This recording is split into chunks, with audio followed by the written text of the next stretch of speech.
¿Qué tal? Bienvenidos a un nuevo podcast de panadería con Arturo Blanco. Y ya sabes, si quieres que hacer pan es fácil, este podcast no es para ti. Bien, pues hoy vamos a hablar de un tema curioso, que es la procrastinación en las empresas, en nuestro caso en las panaderías. Lo de la procrastinación queda así como un poco palabroto, así técnico, que al final no deja de ser lo que hemos llamado toda la vida, que nos da una pereza del carajo y buscamos excusas para no hacer lo que tenemos que hacer. Entonces, el libro de excusas es de los más gordos que hay, o sea, ni el Quijote, vamos. Pero vamos a ver un poco qué es lo que conlleva tener esa pereza en los negocios y en nuestro caso en la panadería en concreto. Pereza y para todo. Procrastinación la hacemos todos los días y somos geniales buscándonos excusas para decir, pues luego ya me pongo si acaso. Nos pasa a todos a nivel individual. Yo creo que a nuestra juventud le está pasando un poquito más porque tiene más inputs y mucha más información y bombardeo de información diario con el tema de las redes sociales y sobre todo con el tema del TikTok. Y eso pues conlleva a unas pérdidas de tiempo brutales. Al final son unas herramientas que pues eso generan una dopamina rápida, unos impulsos, unas visualizaciones que enganchan, pero no le pasa solo a la juventud, ¿eh? Tengo bastantes colegas que a veces te comentan, ¿no? Que dicen, joder, es que no me he dado cuenta y llevo una hora mirando chorradas en Facebook, ¿vale? Entonces, las redes sociales ya sabéis que no soy muy amante de ellas, pero evidentemente son una buena herramienta para darse a conocer y promocionar tu negocio. Entonces, bien utilizadas, pues genial. Utilizadas mal, como todo en la vida, pues al final acaban siendo una pérdida de tiempo y un poco absurdo, ¿no? Entonces las sociedades al final van cambiando y nos tenemos que ir adaptando y a veces nos cuesta más o menos adaptarnos. Obviamente los cambios generacionales pues son diferentes a los nuestros, pero lo que pasa es que es lo más normal del mundo. Nuestros padres tenían una forma de ver las cosas, nosotros tenemos otra y nuestros hijos tienen otras. No es ni mejor ni peor, es diferente. Entonces no podemos hacer una crítica así banal sobre es que los chavales de hoy en día no quieren trabajar, es que no les gusta, es que el tema del sacrificio. Mira, chavales hoy hay como había en nuestra época. Chavales que quieren, chavales que no quieren, gente muy trabajadora, gente muy lista, gente mucho más preparada de media que en nuestra época, porque evidentemente tienen muchos más recursos que teníamos nosotros en general en su día, pero evidentemente todo eso, si no va seguido de un esfuerzo y de una constancia, pues se queda a medio camino, no va a servir para nada. ¿Que hoy tienen otro concepto de la vida? Pues sí, normalmente hoy se prima mucho más el tiempo de ocio de lo que lo primábamos nosotros en nuestra época. Y hablo en un contexto general, ¿eh? Hoy el hecho de no viajar en una Semana Santa o en un puente largo ya es como, oh Dios mío, no he podido irme a Ámsterdam estos 4 días. Soy un desgraciado. Y en nuestra época es que ninguno pensábamos en ir a Ámsterdam y el que pensaba en ir a Ámsterdam estaba pensando en otras cosas. Entonces, pues bueno, pues eso cambia y al final no es, ya digo, ni mejor ni peor. Nosotros estábamos mucho más, pues eso, en salir al barrio con los colegas y a otras historias. O el tema de las salidas y las cenas y tal. Claro, nosotros, pues hombre, cada uno en su ámbito, ¿no? Pero en nuestra época en general no era tan habitual salir todos los fines de semana a cenar con los colegas. Sí que te ibas a tomar algo, pero cenabas en casa. Ahora los chavales pues cenan fuera y cenan, bueno, muy a menudo. Son cambios de costumbre, son cambios de rol y eso no es, ya digo, ni mejor ni peor. Pero al final esa pérdida de tiempo, yo creo que ellos tienen muchas más posibilidades porque evidentemente el tema de redes sociales, vuelvo y repito, que hace perder mucho tiempo, pues no tanto quizá como la televisión, porque yo creo que cada vez se ve menos televisión y evidentemente te puedes encontrar con que en muchas casas de gente joven ya no hay ni televisión. Y a veces si tienen televisión es para los videojuegos más que para la televisión.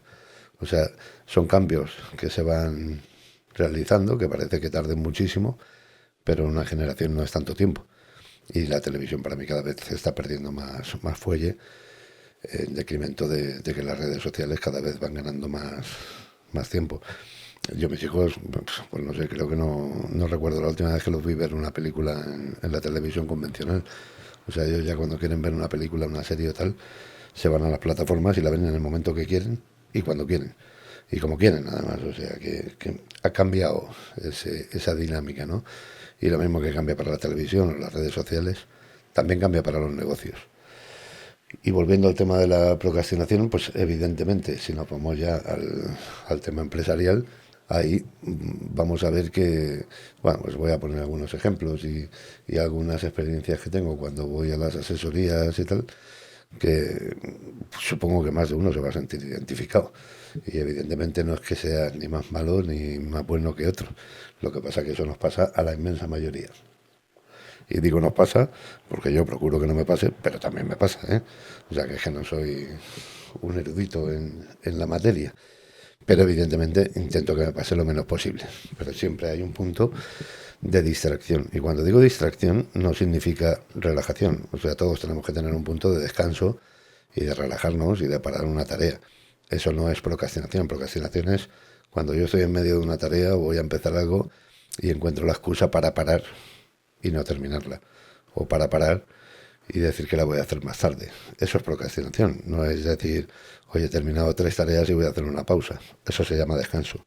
Y es muy diferente. Vale, entonces, centrándonos en el tema de las empresas. Mira, yo muchas veces cuando hablo de análisis de mercado, ¿vale? Cuando a un compañero le das análisis de mercado, piensa en algo normalmente mucho más complejo, ¿vale? En cuanto a empresas grandes y tal, nada, pero yo soy una panadería pequeña o normal y eso tampoco a mí tampoco me hace falta. Joder, eso es fundamental. O sea, si yo no sé cómo es mi mercado, si no sé qué tipología de clientes, si no sé qué habitantes hay, la edad media, etcétera, etcétera, etcétera, me estoy perdiendo un montón de información que es fundamental. Evidentemente eso va a determinar qué tipo de productos tengo que hacer, qué horarios tengo, dónde voy a tener más afluencia de gente, etcétera, etcétera. Eso te da un montón de información muy válida.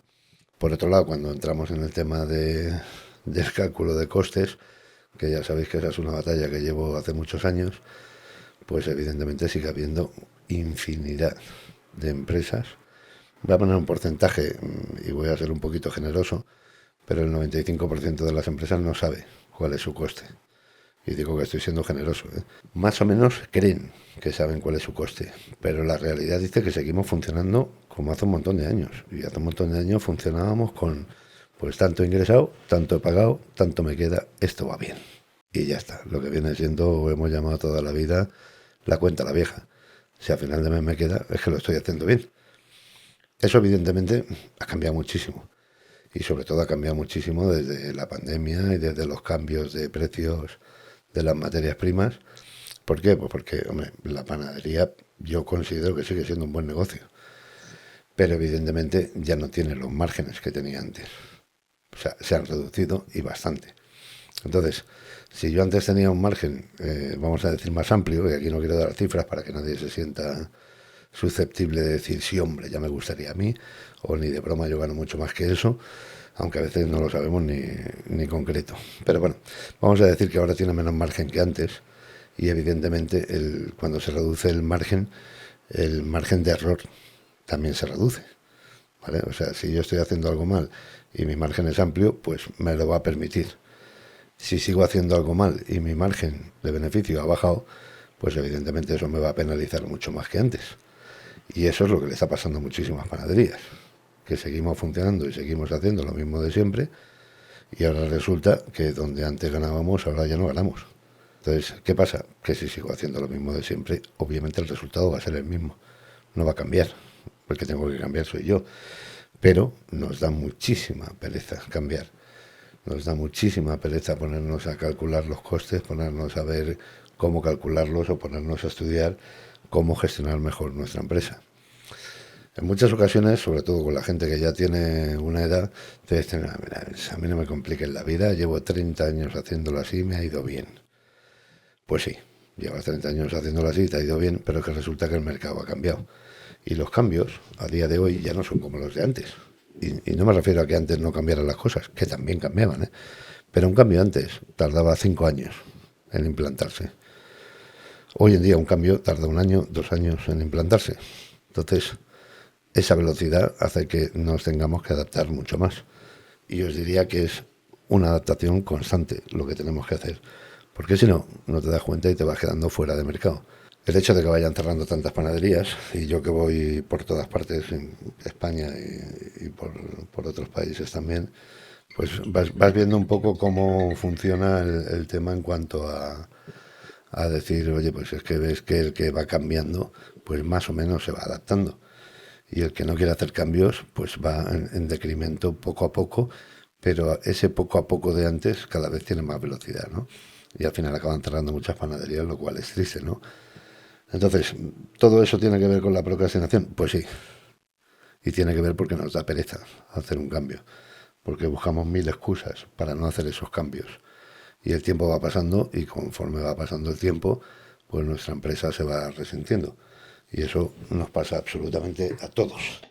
Entonces, a nivel de productividad, tres cuartos de lo mismo. O sea, cuando vas a un sitio y ves que hay cuatro personas y dices, oye, pero es que esto hay que sacarle más rendimiento. Más rendimiento no significa que vayan corriendo, que hagan la faena a todo trapo, ni muchísimo menos. O sea, más rendimiento es sacar el máximo provecho del personal que está trabajando sus horas con los medios con los que disponemos, ¿vale? Pero que evidentemente no haya pérdidas de tiempo. Y pérdidas de tiempo, vuelvo y repito que muchas veces es el no organizarse antes de empezar una tarea, lo de pensar, amasar y crecer va en ese sentido. O sea, yo antes de ponerme a amasar, antes de ponerme a hacer cualquier cosa, tengo que pensar qué es lo que voy a hacer, cómo lo voy a hacer y para qué lo voy a hacer. Entonces, si yo hago ese pensamiento antes de ponerme a hacerlo, voy a ser mucho más productivo seguro que si no llego y me pongo y luego ya voy viendo qué. Y según vaya viniendo, pues evidentemente ya voy modificando. Ahí perdemos un montón de productividad. El tema del trato al cliente es otra cosa que para mí es un cambio fundamental y cada vez más tenemos que adaptarnos pues eso, a la tipología de cliente que tenemos, que en parte nos lo habrá dicho en nuestro análisis de mercado, porque lo hemos hecho. La sensación de compra cada vez es más relevante. Ya no vale solo con hacer un buen producto. Ya tiene que haber un buen producto y un trato al cliente y una sensación del cliente que entra en tu tienda y de que sea agradable y de que esté todo bien expuesto, de que el trato sea correcto. Todo eso tiene muchísima importancia. ¿Por qué? Pues porque al final hoy en día hay mucha más oferta. Yo siempre le explico a la gente lo mismo, ¿no? Que tú antes hacías un buen pan, lo ponías y la gente venía y te lo compraba. Eso ha cambiado. O sea, las reglas de juego ahora es, yo hago un buen pan, lo expongo, pero además tengo que venderlo. Ya no me lo compran. ¿Por qué? Pues porque antes de que llegue a mi tienda, tiene 5 o 6 o 7 opciones para comprar el pan. Entonces, o le doy algo diferencial, o evidentemente soy uno más. Y normalmente cuando eres uno más, la pelea va a estar en la diferenciación y en el precio. Y si la pelea está en el precio, pues obviamente es mucho más complicado estar ahí en ese tema, ¿no? Entonces, vuelvo y repito, todo eso que son cambios, todo eso que son adaptaciones, todo eso que a todos nos cuesta, cuando nos vamos a poner a ello, viene el tema que os estoy contando, la procrastinación, viene la pereza, viene las frases estas hechas que tenemos ahí que cogemos con un cariño brutal, que es la de, bueno, ya mañana si acaso lo miro. No, sí, tengo que hacer esto, pero ya es que voy muy liado ahora. Es que no tengo tiempo. O sea, eso, y vuelvo y repito que nos pasa a todos, que yo no soy ningún superdotado. Pero el tema es, primero, saber qué te pasa. Segundo, procurar evitarlo. Y tercero, pues ya si haces podcast como yo, pues procurar decírselo a los compañeros también, que cuidado, que eso es algo muy peligroso. Porque el dilatar, el no esforzarte, el no mantener esa continuidad, el no ponerte, que no te digo que haya que ponerse a todo, ¿eh? O sea, ahora no vamos a hacer un análisis de mercado, los cálculos de los costes, la productividad, no lo vamos a hacer todo de golpe. Pero yo siempre me quedo con lo de vamos a mejorar un pasito cada día, que al final del año han mejorado 365 pasos.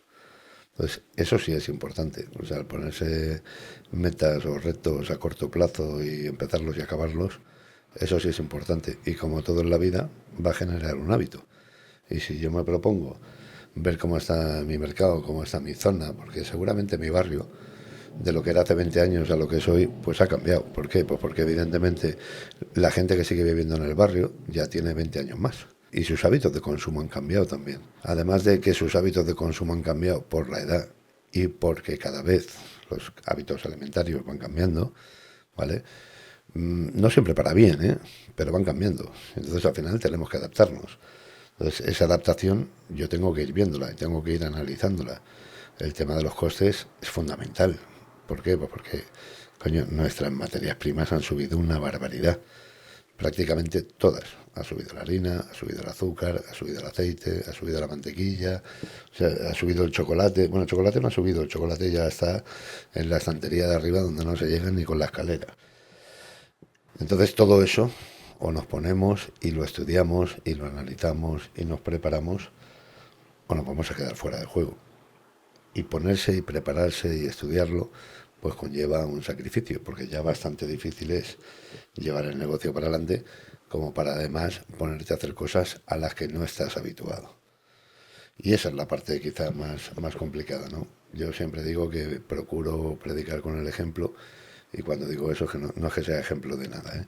Pero yo cuando hablo en las conferencias y explico que la formación es continua y la formación es importante, yo hace muchos años que me aplico el cuento, ¿no? O sea, yo sigo haciendo formación, ¿vale? Y yo sigo haciendo cursos y sigo comprando cursos. En mi caso los hago casi todos online por una cuestión de tiempo y disponibilidad, pero creo que es algo fundamental. Quizá va variando, ¿eh? Porque primero se formaba uno en panadería y vas aprendiendo y ahora no es que lo sepa todo ni mucho menos, sigo aprendiendo todos los días, pero evidentemente ya te vas formando en otras materias también, ¿no? Bien sean contables, bien sean informáticas, bien sean de programación, de inteligencia, de lo que quiera que sea. Pero te tienes que seguir formando continuamente, porque además para mí, o yo lo veo como un aliciente, ¿no? No como una carga. Y el aliciente es, pues eso, ir aprendiendo cada día una cosa nueva, que siempre es algo bonito. Luego a lo mejor no lo aplicas directamente, pero como nos han dicho toda la vida desde pequeñitos, el saber no ocupa lugar, pero evidentemente ocupa tiempo y esfuerzo. Y ese tiempo y esfuerzo es el que nos cuesta muchísimo, porque tenemos esa cualidad o ese defecto, llamadlo como queráis, de antes de pequeñitos nos decían, es que pasa una mosca y te despistas. Pues bueno, ahora no pasa una mosca, pasa un aviso, una campanilla que te avisa de que tienes un mensaje o de que ha habido una publicación y dices, bueno, voy a verlo y ahora sigo. El voy a verlo y ahora sigo, tu cerebro dice, ahí está, crack. Porque es tu cerebro que te dice, ve y míralo, vaya a ser que sea importante. Y te está engañando, claro. Tu cerebro lo que quiere hacer es dejar de trabajar. Y como le estás dando trabajo porque está aprendiendo algo, pues evidentemente, como es un vago el jodido, pues siempre lo digo, el cerebro es el órgano más vago que tenemos, busca excusas para no trabajar. Entonces es un órgano cómodo. O lo forzamos, como todo en la vida y para aprender, o evidentemente esas excusas te las vais buscando siempre. Y ese tema para mí es importantísimo y quería compartirlo con vosotros porque cada vez que penséis, no, tengo que verlo, pero ya mañana si acaso me pongo, que es que esta semana voy muy liado. Pues ya sabéis que os estáis automintiendo porque evidentemente vuestro subconsciente dice, ni de coña te vas a poner la semana que viene. Porque esta semana vas liado y la que viene irás también. Y la siguiente, pues también. Entonces, siempre hay que buscar un hueco, siempre hay que mirar de organizarse y siempre hay que mejorar de la materia que queráis, ¿eh? De la que sea que más entendáis que necesitáis en ese momento. Y mejorar no significa que tengamos que aprenderlo todo. Yo no tengo por qué aprender pues temas de productividad o de cálculo de costes, pero cuando no sé de algo, pues lo que hago es que busco un especialista. Si yo no sé programación, pues tengo que buscar un programador. No puedo aprender a programar ahora porque no me da la vida, ¿vale? Y además no es una prioridad para mí, porque es un trabajo externo que me pueden hacer. Pues en vuestro caso lo mismo, si tenéis algún trabajo que es complejo y que evidentemente no te vas a poner ahora a hacer un curso de ADE para poder gestionar tu empresa, porque a lo mejor no te da la vida. Pues oye, busca a alguien especialista en ADE y que te ayude. Pero para las tareas del día a día, para un control de costes, ahí te pueden ayudar con lo que quiera que sea. Pero el que tiene que controlarlos eres tú. En la productividad te pueden ayudar a ver los parámetros, pero al final el que tiene que implantarla eres tú. Entonces, todas esas cosas tenemos que ir haciendo, pues eso, nuestro apartadito, nuestras notas ir teniéndolo en cuenta, ir poniendo los objetivos, ir cumpliéndolos. Y los objetivos, pues como siempre, si son realistas, pues bien. Y si veis que no son realistas, pues ponerlos para el 1 de enero. Esto de, no, bueno, el 1 de enero del año que viene voy a empezar. Eso pasa con los proyectos así a lo grande, que es el 1 de enero. Lo que fíjate que no te he dicho de qué año. ¿Vale? Entonces eso se dilata en el tiempo y acaba no haciéndose nunca. Era después de esta pequeña chapa que os he dado, que es un poco reflexión y un poco compartir con vosotros como siempre, pues ahí os lo dejo, para que podáis darle una vueltecita, miréis a ver los temas que tenéis pendientes, hagáis una lista y os pongáis a ello pues uno a uno. Y si acaso dejáis el teléfono aparte para que no os llegue la tentación de la notificación de WhatsApp, de Facebook o de Instagram o de lo que quiera que sea. Seguro que en el 99,9% de las ocasiones puede esperar o tiene menos importancia de la que le queremos dar en ese momento para escaquearnos de esa tarea. Pero bueno, seguiría hablando, pero ya si acaso mañana lo hago. Bueno, pues nada, ha sido un placer como siempre. Espero que estéis todos bien y espero que os aporte por lo menos un punto de reflexión. Y como siempre os digo, pensar, amasar y crecer. Un saludo y hasta la próxima. Cuidaros mucho.